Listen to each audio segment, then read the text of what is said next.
Olá, bem-vindo ao canal Falando Francamente, francamente com K, que é mais fácil de achar. Eis aí mais um vídeo sobre aquele livro, que eu já fiz 2 vídeos aqui no canal, que o livro que se chama, Treinamento Concorrente Aeróbio e de Força, Concurrent Aerobic and Strength Training. Esse é o capítulo 12 daquele livro. E o título desse capítulo é Efeitos de longo prazo do treinamento suplementar aeróbio na hipertrofia muscular.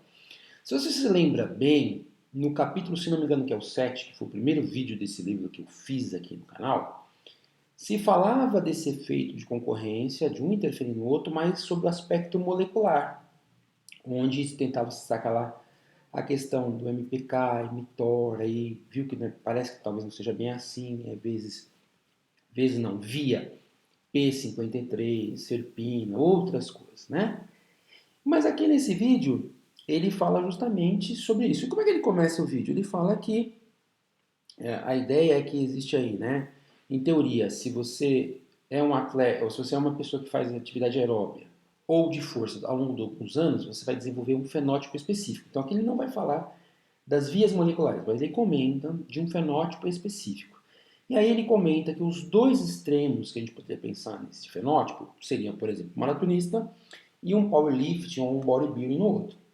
E que, portanto, até intuitivamente a gente acredita que esses dois fenótipos distintos, eles não poderiam estar ocorrendo simultaneamente no mesmo indivíduo, né?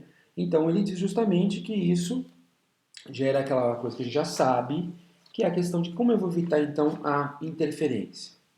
E aí uma coisa, alguns cortes interessantes do capítulo, a primeira coisa que ele fala, que a gente não presta muita atenção, é que a adaptação é um contínuo. Vamos pensar o extremo de um aeróbio extremo para a força extrema. É um contínuo.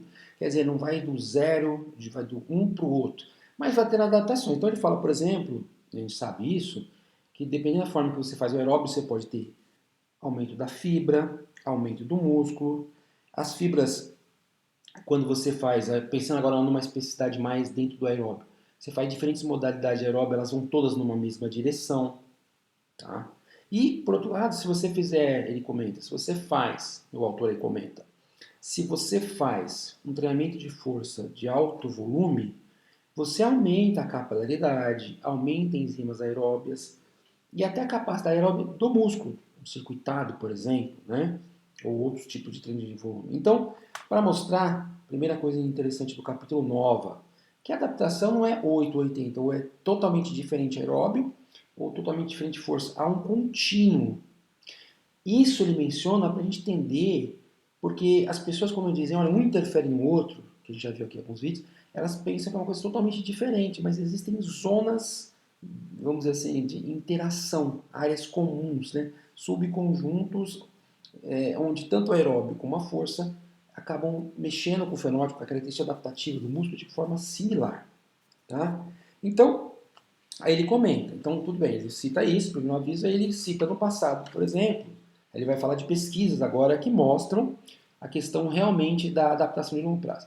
Aí ele fala assim, ó, treinamento concorrente no passado. Então a primeira coisa que ele avisa é que lá aquele estudo que a gente viu do Rickson, de 80, por exemplo, o próprio Rickson, quando via a questão da hipertrofia, ele avaliou o seguinte, ele pegou, né, e não fez uma medida bem padrão de hipertrofia, ele viu a circunferência da musculatura da perna. Tá? Ele não mediu hipertrofia mesmo, ele viu mais a força, não viu hipertrofia. Então, e aí uma outra coisa que ele fala, citando desde a parte histórica, que a maioria, olha que interessante, que a maioria dos estudos sobre treinamento concorrente não mediu hipertrofia. De modo geral, eles mediram principalmente força e potência. Tá? Então, olha aí o título do trabalho, efeito suplementar na hipertrofia. Quando você vê vídeos por aí na internet, o pessoal fala, olha, o aeróbio vai matar a tua hipertrofia. A maioria dos estudos não viu isso, ele viu mais na força e na potência. E aí ele já comenta que, de modo geral, os dados sobre hipertrofia são consistentes. E mais ainda, ele diz que também tem bastante estudo que mostra que o aeróbio ajuda a melhorar a hipertrofia.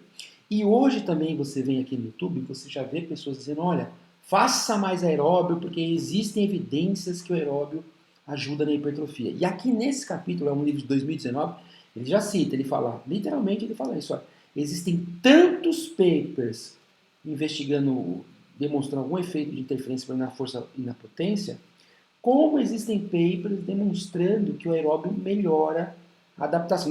Ou seja, naqueles poucos que eles viram hipertrofia, acabei de falar que nem a maioria não viu hipertrofia, não avaliou a questão da hipertrofia.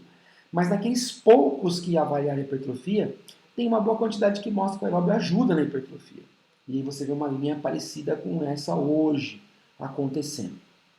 Então, outra coisa que ele fala é que também que desses poucos papers que avaliaram a questão da hipertrofia, que é uma questão inconsistente ainda, a maioria, quando verificou a questão da fibra, do diâmetro da fibra, mas não o diâmetro do músculo. Porque, em geral, eles não usaram nem ressonância magnética, nem tomografia computadorizada.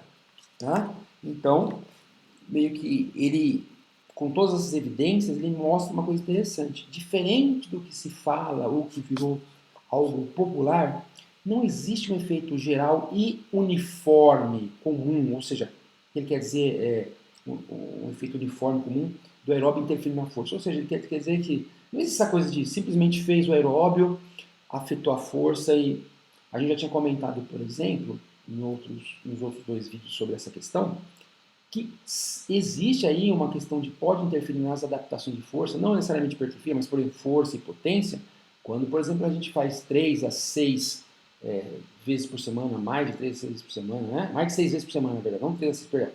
Mais de 6 vezes por semana pode haver uma interferência, 3 vezes não. Então ele mostra aqui, ou seja, que a gente pode concluir na prática, é que para a grande maioria dos mortais, fazer o aeróbio, inclusive o aeróbio no mesmo dia, e aí tem um vídeo aqui no canal que fala da questão dos tempos entre as sessões e tal, que para a maioria das pessoas não tem interferência, inclusive pode até ter, né, uma melhora. Inclusive ele cita dados, por exemplo, desses papers que mostrando que a questão do concorrente, a questão do aeróbio interferindo, só por exemplo da força, muitas vezes a adaptação, por exemplo, estudo que avaliaram hipertrofia, ele fala numa tabela, né, no capítulo, estudos que avaliaram hipertrofia demonstrando 14% de ganho de hipertrofia, em concorrente 12%, tá? Então, mostrando que, primeiro, a adaptação é um contínuo, que nem eu falei, não é o 880, é um contínuo de uma ponta para outra. E segundo, que não há isso de um efeito geral, unânime, que vai lá e faz. Há uma controvérsia sobre isso, principalmente essa questão de hipertrofia, né? Então, eu já falei dos papers, e aí ele comenta algumas coisas para finalizar, ele reforça um pouco dos outros capítulos, né? Ele fala que a questão da frequência do aeróbio interferir na força, só se for um aeróbio de alta intensidade, muitas vezes por semana, acima de 6 que eu falei agora. Aí ele cita a curiosidade que existem alguns estudos sugerindo que a corrida interfere mais que a bicicleta, tá? E que não tem ainda questões como distribuir o treino, não tem questões muito claras sobre isso. De modo geral, ele fala, olha, precisa melhorar, precisa ter mais estudos sobre comparando as mulheres, precisa ter mais estudos sobre treinados e não treinados, tá? E então, eu quis fazer esse vídeo aqui para mostrar, basicamente eu vou tentar colocar um título mostrando o seguinte, que muito provavelmente para a grande maioria dos mortais, toda essa problematização, toda essa polêmica, esse caos, cuidado com o aeróbio, cuidado que vai interferir a força, não é uma realidade, tá ok? Então, se você gostou do vídeo, deixa o seu like, se não gostou também, deixa o seu like, dê uma força aí pro canal, nós precisamos crescer, tá bom? Agradeço sempre aí quem está assistindo os vídeos, um grande abraço e até um próximo vídeo. Tchau, tchau.